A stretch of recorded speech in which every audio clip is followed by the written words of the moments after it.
The Frog Prince. In olden times, when wishing still helped one, there lived a king whose daughters were all beautiful, but the youngest was so beautiful that the sun itself, which has seen so much, was astonished whenever it shone in her face. Close by the king's castle lay a dark forest, and under an old lime tree in the forest was a well. And when the day was very warm, the king's child went out into the forest and sat down by the side of a cool fountain. And when she was bored, she took out a golden ball and threw it up on high and caught it. And this ball was her favorite plaything. Now, it so happened on one occasion, the princess's golden ball did not fall into the little hand which she was holding up for it, but onto the ground beyond, and rolled straight into the water. The king's daughter followed it with her eyes, but it vanished, and the well was deep, so deep that the bottom could not be seen. At this she began to cry, and cried louder and louder still, and could not be comforted. And thus she lamented, and someone said to her, "What ails you, king's daughter? You weep so that even a stone would show pity." She looked round to the side from whence the voice came, and saw a frog stretching forth its big ugly head from the water. "Ah, old water splasher, it is you," she said. "I am weeping for my golden ball which has fallen into the well." "Be quiet and do not weep," answered the frog. "I can help you, but what will you give me if I bring your plaything up again?" "Whatever you will have, dear frog," said she. "My clothes, my pearls and jewels, and even the golden crown which I am wearing." The frog answered, "I do not care for your clothes, your pearls and jewels, nor for your golden crown, but if you will love me and let me be your companion and playfellow, and sit by you at your little table, and eat off your little golden plate, and drink out of your little golden cup, and sleep in your little bed, if you will promise me this, I will go down below and bring you your golden ball up again." "Oh yes," said she, "I promise you all you wish, if you will but bring me my ball back again." But she thought, "How the silly frog does talk! All he does is to sit in the water with the other frogs and croak. He can be no companion to any human being." But the frog, when he had received this promise, put his head into the water and sank down, and in a short while came swimming up again with the ball in his mouth, and threw it on the grass. The king's daughter was delighted to see her pretty plaything once again, and picked it up and ran away with it. "Wait, wait," said the frog. "Take me with you. I can't run as you can." But what did it avail him to scream his little after her as loudly as he could?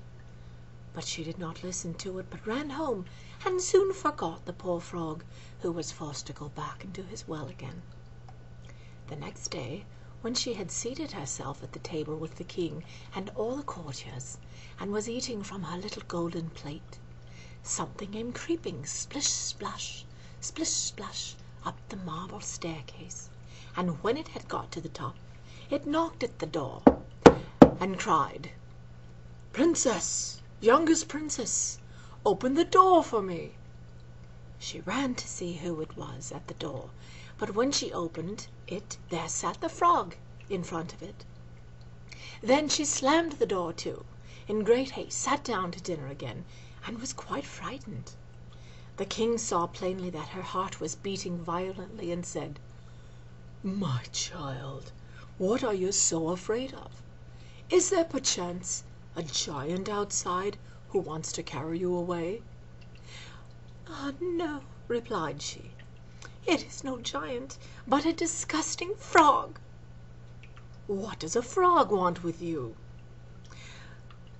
"Ah, dear father, yesterday as I was in the forest sitting by the well, playing, my golden ball fell into the water, and because I cried so, the frog brought it out again for me, and because he so insisted, I promised him that he should be my companion, but I never thought he would be able to come out of his water. And now he is outside there, and wants to come in to me." In the meantime it knocked a second time, and cried, "Princess, youngest princess, open the door for me.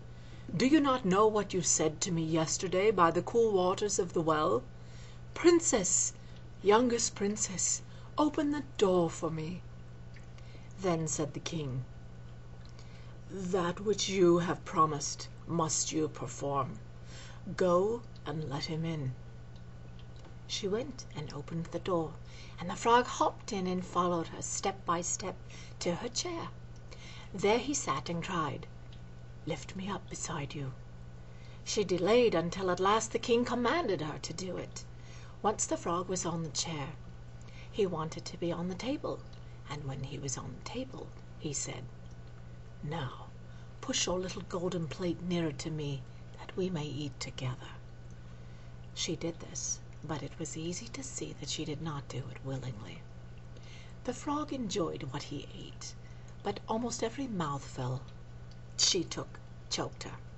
At length he said, "I have eaten and am satisfied. Now I am tired. Carry me into your little room and make your little silken bed ready, and we will both lie down and go to sleep."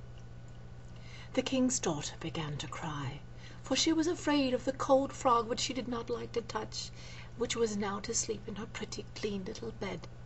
But the king grew angry and said, "He who helped you when you were in trouble ought not afterwards to be despised by you." So she took hold of the frog with 2 fingers, carried him upstairs, and put him in a corner. But when she was in bed, he crept to her and said, "I am tired. I want to sleep as well as you. Lift me up, or I will tell your father." At this she was terribly angry, and took him up and threw him with all her might against the wall. "Now will you be quiet, odious frog?" said she. But when he fell down, he was no frog, but a king's son, with kind and beautiful eyes. He, by her father's will, was now her dear companion and husband. Then he told her how he had been bewitched by a wicked witch, and how no one could have delivered him from the well but herself, and that tomorrow they would go together into his kingdom. Then they went to sleep, and the next morning when the sun awoke, a carriage came driving up with 8 white horses, which had white ostrich feathers on their heads, and were harnessed with golden chains, and behind stood the young king's servant, Faithful Henry. Faithful Henry had been so unhappy when his master was changed into a frog that he had caused 3 iron bands to be laid round his heart, lest it should burst with grief and sadness. The carriage was to conduct the young king into his kingdom. Faithful Henry helped them both in, and placed himself behind again, and was full of joy because of this deliverance. And when they had driven a part of the way, the king's son heard a cracking behind him as if something had broken. So he turned round and cried, "Henry, the carriage is breaking." "No, master, it is not the carriage. It is a band from my heart, which was put there in my great pain when you were a frog, and imprisoned in the well."